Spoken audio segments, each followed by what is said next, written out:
Hey guys, welcome back to As a Man Thinketh on UNASA TV. So for years we've been promised this upgraded plan to a green energy infrastructure. But what does that actually mean and what does it look like? For farmers in Kansas and Missouri, they can tell you exactly what that means, as they've been battling this problem for several years now. This isn't something that just dates back to the current administration. This is something that goes much further back. The federal government can claim federal eminent domain and take our property from us. That is a farmer in Russell County, and here's his concern: a proposed energy corridor. It is up to 5 miles wide, making room for massive power lines throughout the nation. The Federal Power Act, which dates back to 1920, created the Federal Power Commission, now known as the Federal Energy Regulatory Commission. This commission has the power to take land via eminent domain for the purposes of distributing energy across our country. This is how we have power lines. This is how we get oil pipelines drenched across the country. And many people have protested this for years. Native Americans have protested these pipelines going across their territories for years, but nobody has ever been able to do anything about it. The government says, hey, we want your land, it's for the public good, and we can take it. It might surprise you to know that the Federal Energy Regulatory Commission has plans to build out a green energy infrastructure across as much as 103 million acres across the United States. That's a lot of land. Let me break it down for you. The plan includes 10 corridors. There's the Delta Plains Corridor, which is going to be 4 to 18 miles wide, 645 miles long. So simple math, 2,580 square miles to 11,610 square miles. That's a maximum of 7.5 million acres. The Mid-Atlantic, 2 miles wide, 180 miles long. That's about 360 square miles or 230,400 acres. The Mid-Atlantic Canada, which is just 1 mile wide and 42 miles long, is 42 square miles, 26,880 acres. Midwest Plains, which is 5 miles wide, 780 miles long, so 3,900 square miles, 2.5 million acres. The Northwest, which is 0.3 miles wide and 515 miles long. I mean, this is really just a typical power line. It's 154.5 square miles, just under 99,000 acres. Mountain Plains Southwest, 10 to 100 miles wide, 540 miles long. That's about 5,400 to 54,000 square miles, 3.5 to 35 million acres. New York Mid-Atlantic, which is 4 miles wide, 12 miles long, 48 square miles, 30,000, almost 31,000 acres. New York, New England, which is 1 mile wide, 60 miles long, 60 square miles, so a little over 38,000 acres. Northern Plains, 10 to 50 miles wide, 300 miles east to west, 400 miles north to south. That's 7,000 to 35,000 square miles, 4.5 million to 22.4 million acres. The Plains Southwest, 5 to 100 miles wide, 345 miles east to west, 220 miles north to south, anywhere between 2,825 to 56,500 square miles, 1.8 million to 35.9 million acres is what it would take to build that. So the total of this massive vision of the United States government is about anywhere between 23,000, which is, you know, if they just did narrow strips, to some of these big strips that they want, 161,000 or almost 162,000 square miles. That's up to 103.2 million acres of land. So roughly 5% of the US landmass is being put into this infrastructure plan. And when I overlay this infrastructure plan onto the RPA America 2050 map, this can give you a little bit of an idea of where a lot of these routes are going. Some of them are connecting what we call mega regions. Mega regions are where they plan on most of the population of the United States congregating. They do this by offering jobs in those areas, offering more development in those areas, building out the infrastructure of those areas. And the plan has largely been to vacate the other parts of the country. That's where a lot of our agricultural production comes from, but we've seen a massive consolidation within the agricultural industry over the years. This big empty spot in the center of the United States, these areas, are what I like to call the future of corporate America. This is going to be land that is owned by institutions, private corporations that have been given the opportunity to own that land by the United States government, because it's for the better good of the people. Could you imagine driving across the country someday and seeing 100-mile wide swath of power lines and green energy running for 540, 600 miles? It's insane. It feels like a science fiction movie coming to life, because that's what it's going to look like. All of what you can see from horizon to almost horizon is far north and south. As you can see, that will all be in that federal corridor. We would lose around 70 to 80% of the land that we own and rent. Could you imagine a tornado whipping through the plains southwest through 100-mile wide swath of this infrastructure? What it could do, the damages that it could cause, the fires that it could start.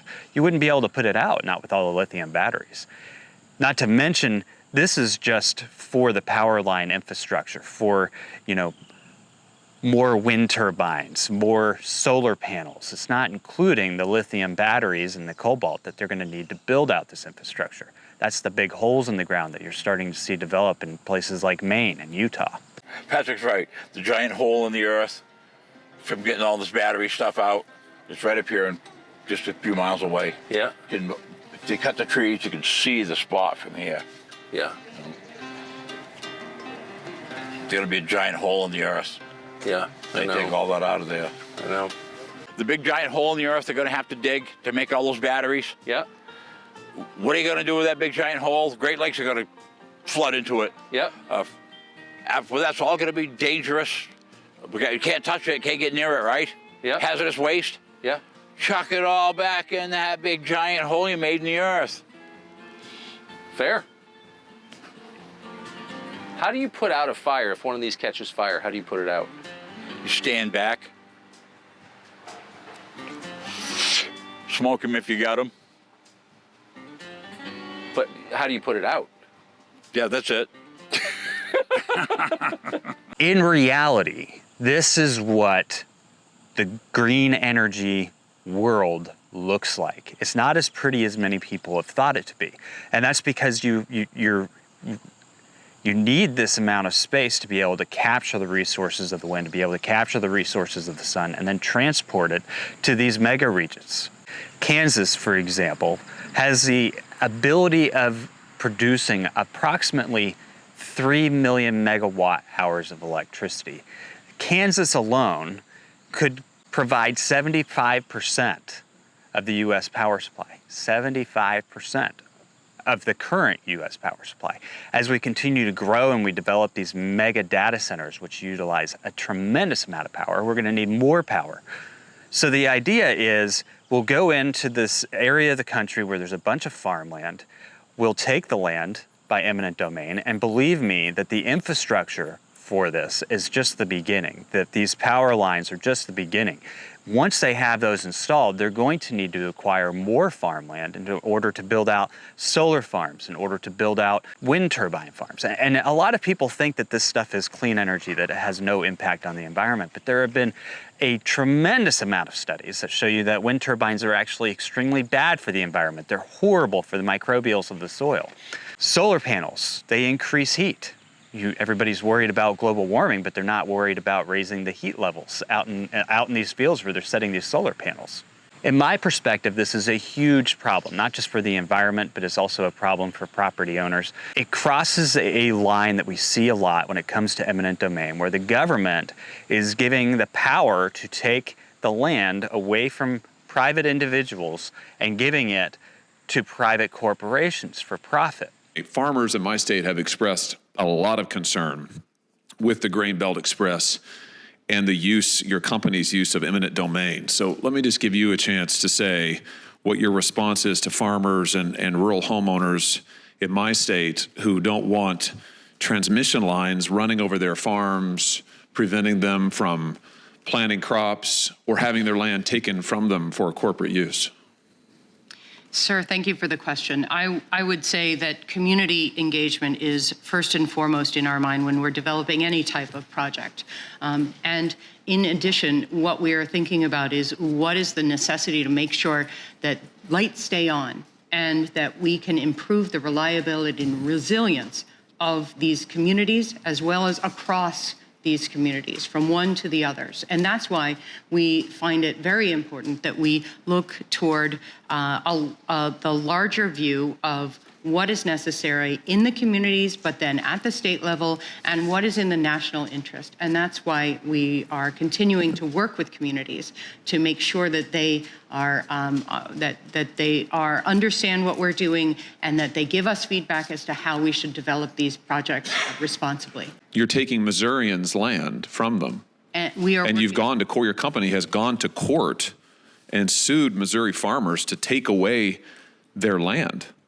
This isn't speculative. I mean, you've actually used this corporate power, which frankly I'm not sure you should have, to seize land from Missouri farmers that's been in their families for generations.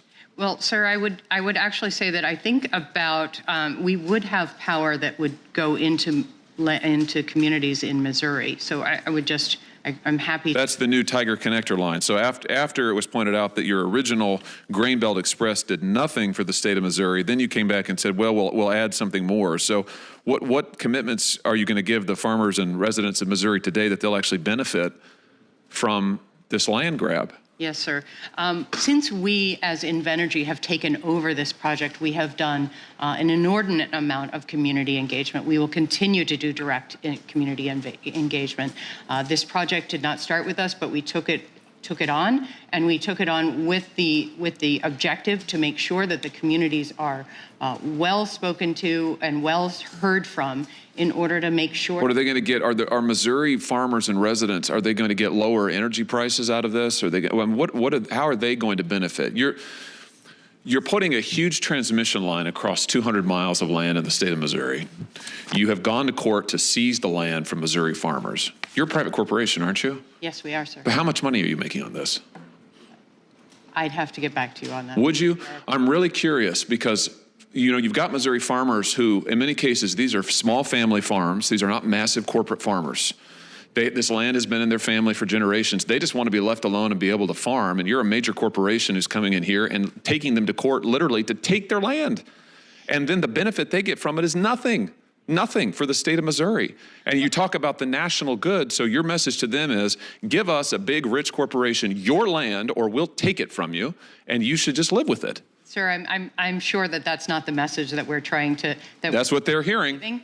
And I would say that since we did take it, since Invenergy took over this project, we have changed direction of the project. We've changed the path of the project to suit the community's needs and the community's demands. So will you pledge not to exercise eminent domain in the state of Missouri?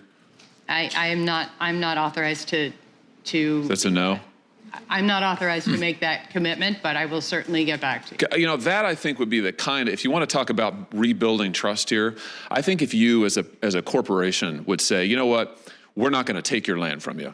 You talk about outreach to the community and benefits to the community. Why don't we start with, we won't take your property. Again, it's not clear to me why you as a corporation should have the power to seize their property. I don't think you should. Apparently that decision's been made, and I guess you do. But I would just say, if you want to rebuild some trust, number one, why don't you show something for the state of Missouri, for the residents there, that you're going to do for them? And number two, why don't you pledge to them that you won't take them to court to take away their land so that they can continue to farm and raise their families and have their livelihood? I'm sure you still find a way to make lots of money. Thank you, Mr. Chairman. Thank you. If you notice from that clip, the Invenergy spokesperson didn't deny taking the land in court through eminent domain, didn't deny taking land away from generational farms for their own personal use. They didn't deny any of that. They didn't say, hey, we're still letting we're just taking an easement and letting the farmers farm it. No, because they're taking the land. This is something that has to be gotten straight for those of you who are following this project and you think it's such a great thing. They are taking people's land to make this infrastructure work. Now, the one that runs through Missouri and Kansas has been an ongoing project for quite some time. It is called the Grain Belt Express.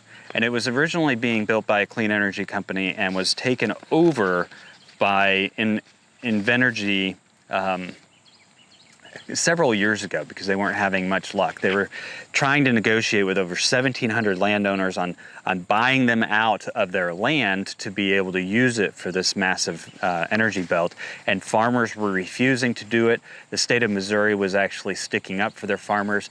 So Invenergy bought the project and has really kind of moved forward with proceeding with the power lines. But it makes a big difference now that you have the federal government coming out with this plan. They're putting it out there for public comment, and then it's not going to matter. They're going to step in as a federal government and say, you know what, it's best for all of America that we take this land, we give it to these power companies, we allow them to build out this infrastructure because that's what's best for everybody. That's what's best for all of you and is going to line all of our pockets here in DC. It's a 4-phase process. Here's where we are in that. Phases 1 and 2 are finished.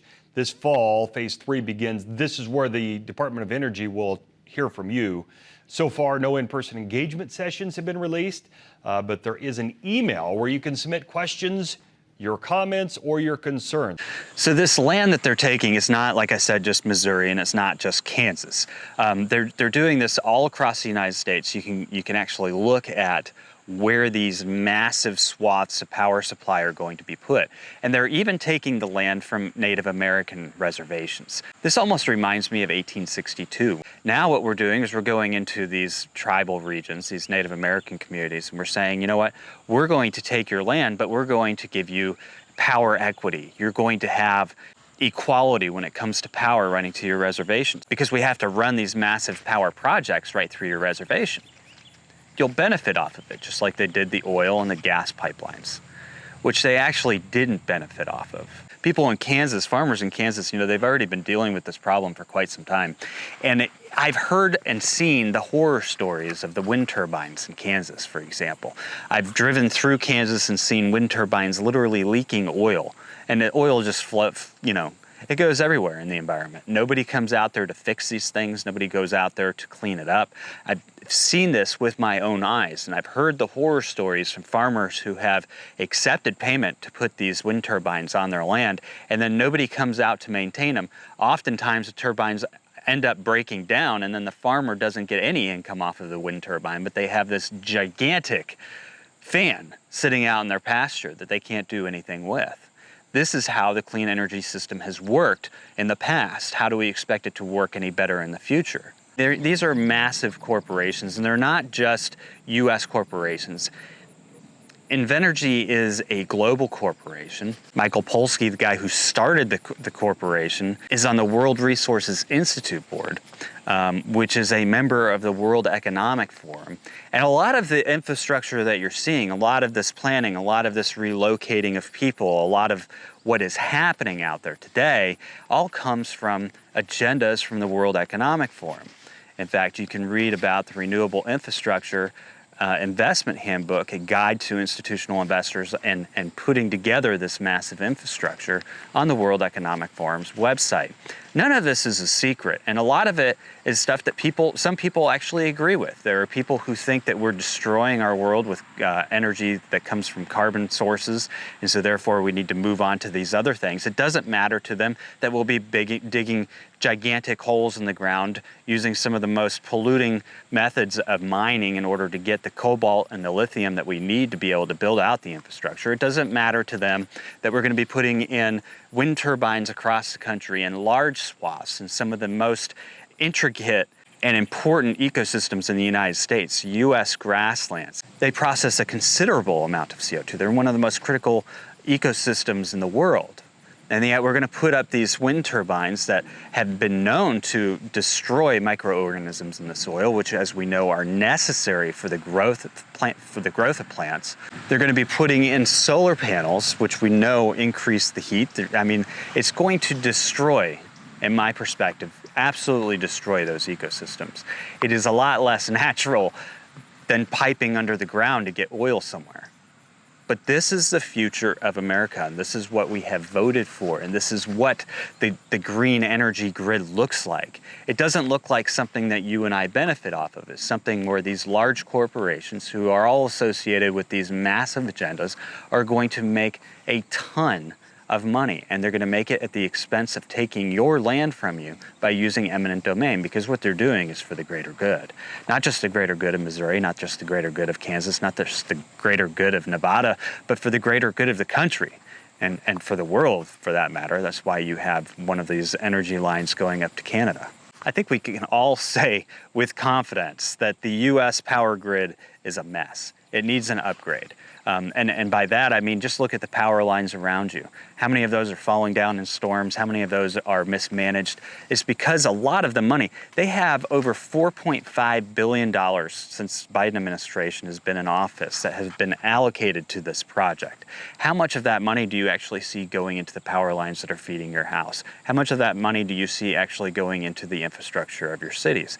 Not a whole lot of it, because most of it is focused on this green energy infrastructure out where the farms and the ranches are, where nobody's going to see it, nobody's going to care when they take their land, and everybody's going to be grateful in the future when they have clean energy that costs a lot more money than the traditional energy sources that they've had.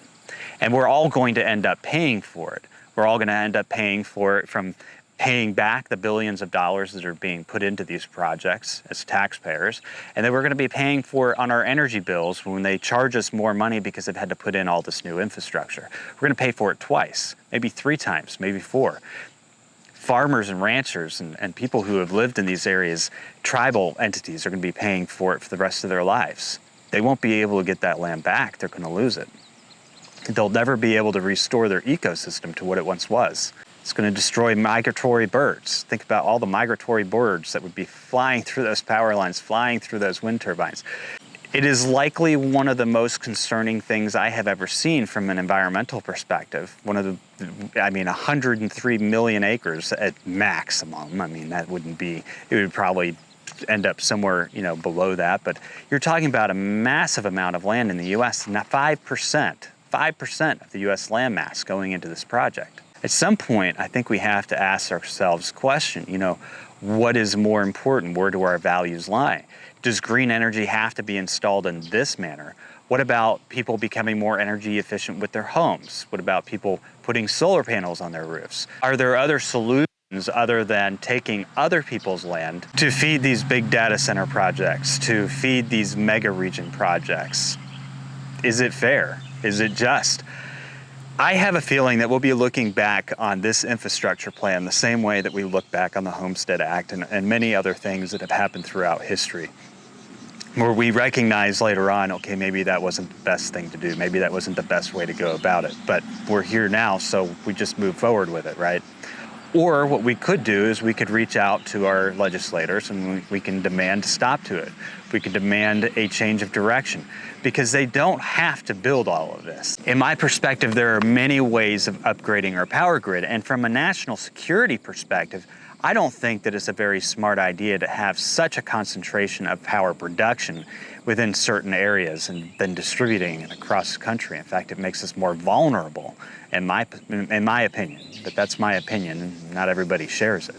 But I thought you should be aware of what's going on out there, and I thought you should be aware of the battles that these farmers and ranchers have been fighting now for years, and the reality of it coming full circle over the last couple years with these plans from the federal government. These plans that would allow these corporations to take the land through eminent domain. Anyway, guys, until next time, stay safe and defend the right to farm, defend the right to property rights. What made America great and what will make America even greater in the future is by respecting the rights that we have, the rights that others have, and not taking and giving it to corporations. These mega corporations are very dangerous when it comes to capitalism, when it comes to our society. There was a time when our country had multiple power companies who had multiple ways of producing power and energy across the United States. It's been consolidated down to a handful of corporations that literally have control over these agencies. Nobody else does. People are lining their pockets and getting rich at the expense of us. Now, what happens when you lose all that farmland? What happens when you take that much land out of productivity? Well, it doesn't matter when you're eating bugs, does it? These aren't theories, guys. They're published out there on the internet. They're active court cases. These are things that are happening on a daily basis. Open your eyes and pay attention.